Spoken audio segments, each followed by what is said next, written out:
Greece closed its ancient Acropolis during the hottest part of the day on Friday to protect tourists from temperatures which soared past 100 degrees Fahrenheit. And in Italy, meteorologists are calling the next phase of the heat wave Charon, a reference to the ferryman of the souls of the dead in Greek mythology. So, just how bad is it?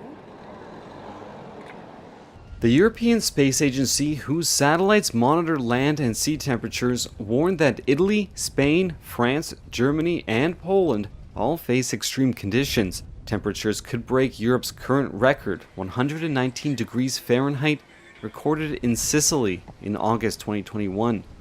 The impact from extreme summer heat has been brought into focus by a new study. It says as many as 61,000 people may have died from the sweltering heat across Europe last summer. Record temperatures are expected in parts of southern Europe next week. Johan Ballester is a professor at the Barcelona Institute for Global Health. He says France has learned lessons from a deadly 2003 heat wave that others should follow. Hi ha mesures que són relativament barates, com per exemple coordinar. There are measures that are relatively cheap, like, for example, coordinating public entities.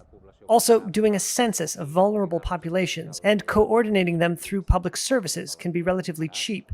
Però hi ha mesures molt més cares, com per exemple el redisseny de les ciutats. But there are much more expensive measures, like, for example, the redesign of cities to improve housing conditions. De les cases. Doctors say poorer elderly people with existing health problems are most at risk.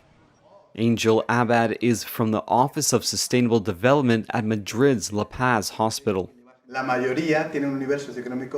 Most have a low socioeconomic background, and we know that in these cases, people who don't have air conditioning are more vulnerable. They face a higher risk and higher mortality upon arriving at an emergency ward.